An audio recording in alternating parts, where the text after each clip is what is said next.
Co-teaching is defined based upon 3 C's. Co-teaching is when 2 educators co-plan, co-instruct, and co-assess a group of students with diverse needs in the same classroom.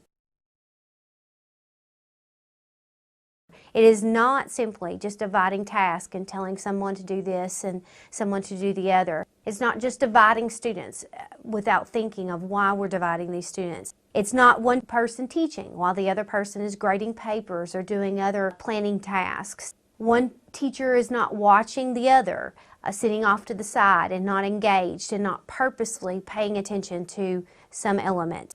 It's not one person's idea is prevailing over the other. It's not one assigned as a tutor without realizing how that fits into what's going on to the classroom. The assumptions of co-teaching are that 2 educators would work collaboratively better together in this kind of format to help the needs of their students. It involves close cooperation between both the student teacher as well as the main teacher in the classroom. In traditional student teaching experiences, often the candidate in some of the classes sits over to the side and observes, and then they have their solo week where they are involved in the classroom and leading classroom instruction. Co-teaching, on the other hand, engages the students from the very beginning. Even if they are watching the classroom, they have a purposeful way of watching. They're watching questioning techniques or classroom management behaviors. The traditional mode of teaching is time to let go. It's time to let go. The data does not point that it's making a positive impact on student achievement, and it's time to embrace some research-based strategies that really can make a difference in both enhancing the quality of teacher candidate skills in addition to positively impacting the student achievement within our classrooms.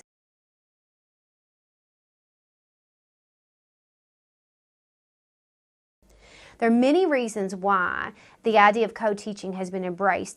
The co-taught classrooms outperformed both those with a licensed teacher and those with a teacher candidate that was not engaged in a co-teaching classroom. Co-taught classrooms can positively impact student achievement. As well as we have data from the focus groups that indicate that students reported that when they had questions that they need to be answered in a co-taught classroom, those questions were more quickly addressed. There's a positive benefit when our students aren't teaching with full class, but get that individual attention in those small groups, and that having a teacher candidate is a wonderful way to get individual attention to those students. Discipline problems seemed to be less so because students' needs were addressed and there was more differentiation provided in the classroom.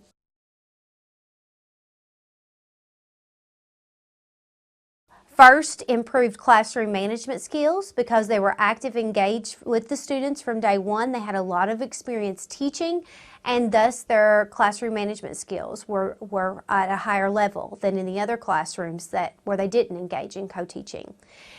They also had increased abilities to collaborate. They knew how to collaborate with the field teacher. They also engaged in more teaching time. Unlike before where typically there's a solo week or two where they're carrying most of the classes, in this model, they might be teaching from the very first week in small segments, in small groups, so they had a lot more experience leading classroom instruction. They were much more confident when they engaged in the co-teaching practices because they had experienced the wealth of responsibilities and duties that a real teacher experiences on a daily life. Because they were co-instructing and co-assessing and co-planning, they also were more experienced with the curriculum. They understood the standards. They understood how to plan to meet those standards in a productive fashion. And they also had a lot of time to reflect and think about what they've learned and ask their teacher more meaningful questions because they were engaged so deeply in the teaching and learning process.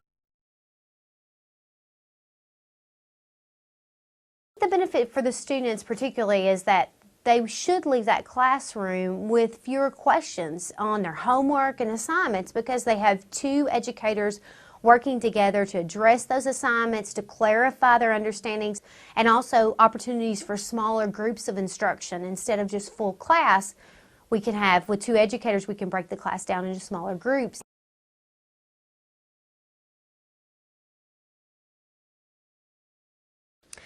Co-teaching is based on a regulation, and the regulation actually requires students to assume major responsibility for the full range of teaching duties, including extended co-teaching experiences.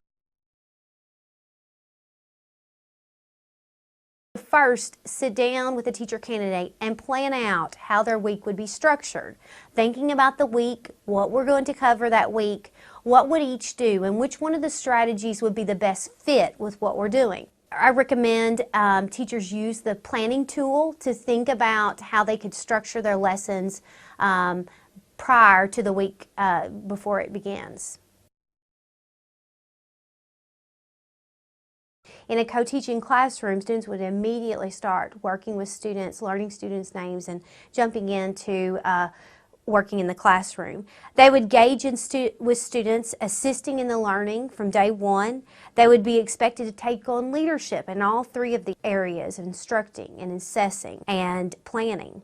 They would hopefully at the very beginning start to demonstrate some of the early competencies as a teacher, as well as regularly collaborating with the teacher in the classroom to plan lessons and assess those lessons. So in the solo week, you would have the student teacher would be leading the instruction, and then the main teacher, the field teacher, the cooperating teacher, would then go into the one observe model, where they would be looking for how well do they meet the teaching standards and giving them feedback on maybe questioning and noting down things to improve. When they get to the solo week, where they're carrying all the classes and planning all the instruction, they are well versed, knowing the students, knowing what their needs are, and have practiced their teaching skills along the way. So when they went into solo, the other teacher would be observing them and looking for specific things and talking about their growth on those particular things that maybe they have identified that they need to work on.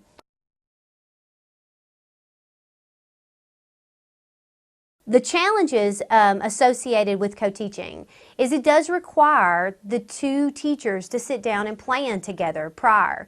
So they need to sit down and decide what kind of co-teaching strategies we'll be using this week. What would be my responsibility? What would be your responsibility? It also requires that there is a relationship between the two people. So before you start planning with the co-teaching, you need to build a relationship. How are we going to communicate? How are we going to work together? And building that trust. We can both learn from each other. Even an older, experienced veteran teacher can learn from a brand new teacher candidate as they share their wealth of maybe new technology strategies that they know, or technologies or new teaching strategies, or a variety of things.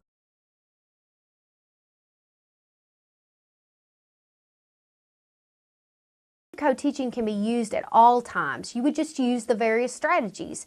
At the beginning of the experience, I might be engaged in that more of one teach, one assist mode, or one teach, one observe, where I might be observing the teacher for specific behaviors, maybe how the teacher handles the diversity of students in the classroom. Other times I may be assisting the teachers. But as I gain understanding about the students, I should build up to some more of those small group tasks, like I might be doing some parallel teaching with the teacher on one side and myself on the other, working with students. I might be remediating students in small groups. You might use several of these strategies within a lesson. For example, the first part with the bell ringer, we might be team teaching that together. We might be kind of both interjecting ideas. Then we might break off into groups with choices based on learning preferences, the way you'd like to learn. So we might embed several of these strategies within one lesson. As far as how often you should use this, I think it should depend on what you're doing with the instruction that day. So depending on the learning needs and what you're planning, that should be the strategy that you should choose. So co-teaching, the great thing about the model is it provides a lot of different strategies that can meet the various needs that might be needed within the classroom.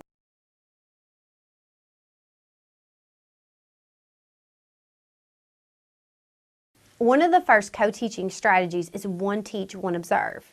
In this model, one teacher has the primary instructional responsibility, while the other gathers specific observational information on students or the instructing teacher. So some examples of this. Often teachers have trouble with their questioning skills, whether they're posing higher level thinking questions. So one teacher, either the teacher candidate or the cooperating teacher, could be charting how many high level questions were given during the classroom.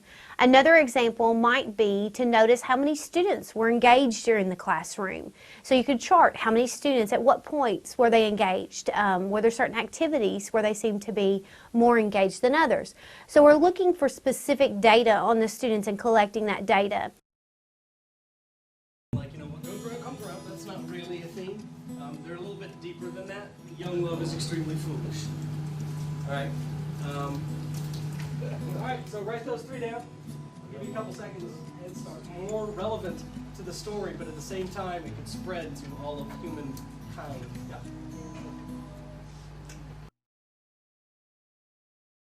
Another co-teaching strategy is one teach, one assist, and this is very traditional. To define this strategy, it's an extension of one teach and one observe, where one teacher has the primary instructional responsibility, while the other teacher assists students with their work. They might monitor their behavior and also corrects assignments. We see this in a lot of the classrooms where the teacher candidate is assisting the main teacher.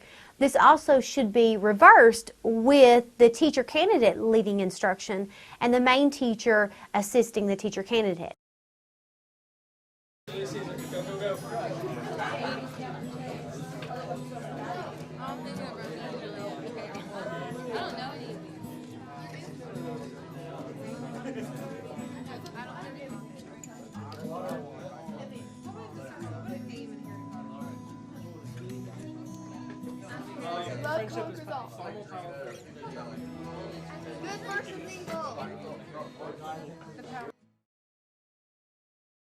A third strategy is the station teaching. Station teaching is when a co-teaching pair divides the instructional content into parts, and then each teacher instructs one of those groups or stations, and the groups rotate from station to station.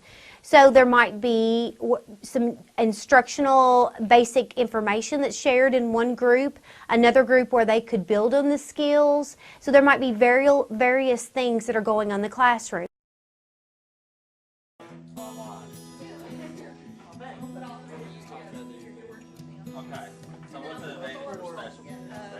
But you guys are going to list 10 different type or 10 different broadcast media that you've seen within the last 2 weeks.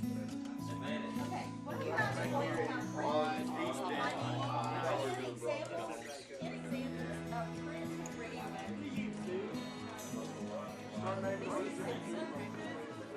And then you guys icon. The little gecko, right? G-E-I-K-O. C-O. That's Geico. Another co-teaching strategy is supplemental teaching, and in this strategy it allows one teacher to work with students at their expected grade level, while the other teacher works with those students who have needs that are perhaps need to be extended or remediated.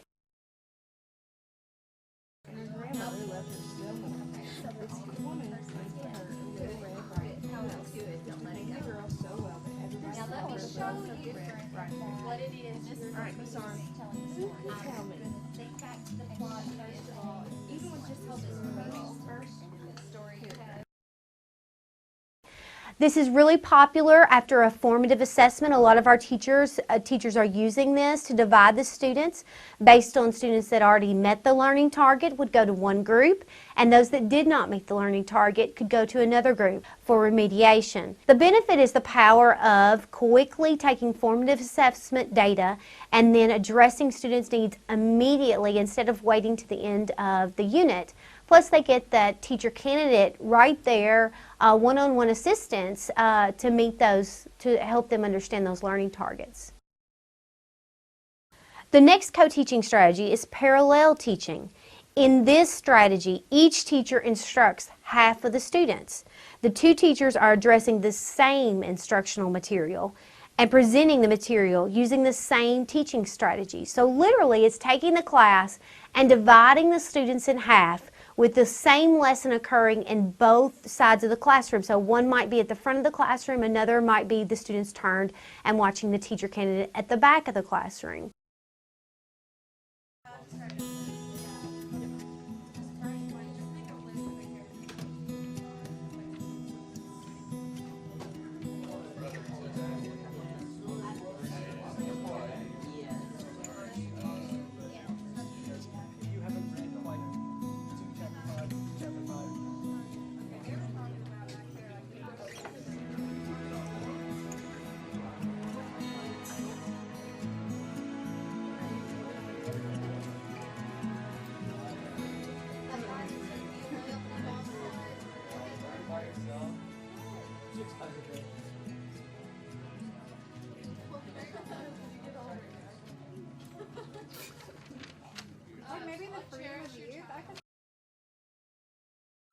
You might wonder what the benefits of this strategy is. The benefit is you break the students down into smaller groups. They have a lot more time to post questions, get answers, address misconceptions, allows a lot more student engagement. Instead of a class of 30 students, it's broken now into 15 students getting to engage in the instruction. The alternative strategy involves two different approaches to teaching about the same information. The learning outcome is the same, however the way of getting to that learning target is very different.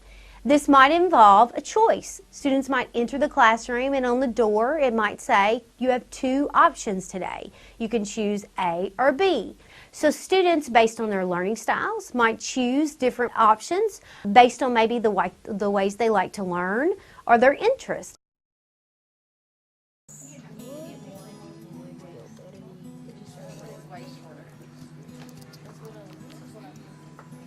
This one. And then when you start inferring with that one, you will record those.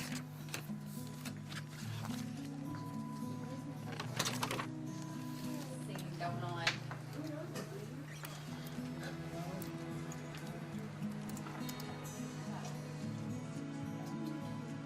Make sure your elbow in me. You can even take a look and like go sit somewhere else. Is to have church. Really think about this.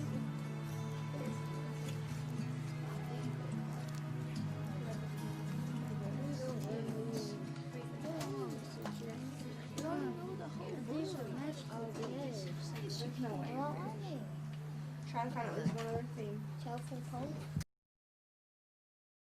The final co-teaching strategy is team teaching. This requires well-planned, team-taught lessons. They exhibit an invisible flow of instruction with no prescribed division of authority. Using team teaching strategies involves both the teachers actively involved in the lesson. Both teachers are considered important, valuable leaders within the classroom, and it's unclear again who is that main teacher. We got this. We got this. Let's focus. Okay, McDonald. Okay. Patrick Sims, what about you? Well, He's had a job for a year. Here, I done smell the different kinds of cologne. All of those are forms of written advertisement. Peyton mentioned a billboard this morning for McDonald's. That is an actual. Radio and television ads occur. What do we look at when we look at local advertising?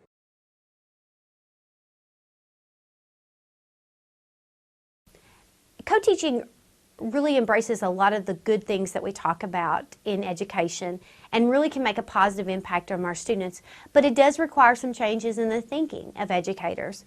First, it requires effective communication. Both the teacher candidate and the field teacher, the cooperating teacher, must communicate daily what's going on in the classroom, what lessons are we going to do, what kind of assessment are we going to do in that classroom. So communication is extremely important in the co-teaching process. Second, it requires a gradual shifting of roles from the idea of who's in charge of the classroom. And the answer is we both are. The teacher candidate and the cooperating teacher are both responsible for instruction. So it's important that they work together and see each other as collaborators in the process. Third, it remains that focus on student achievement. Co-teaching model is very focused on how can we make instruction better for the students in the classroom, and ultimately at the end of the day, the co-teaching model not only helps our teacher candidates, but most importantly, it enhances student achievement in our K-12 classrooms. We're working together in the best interest of our students.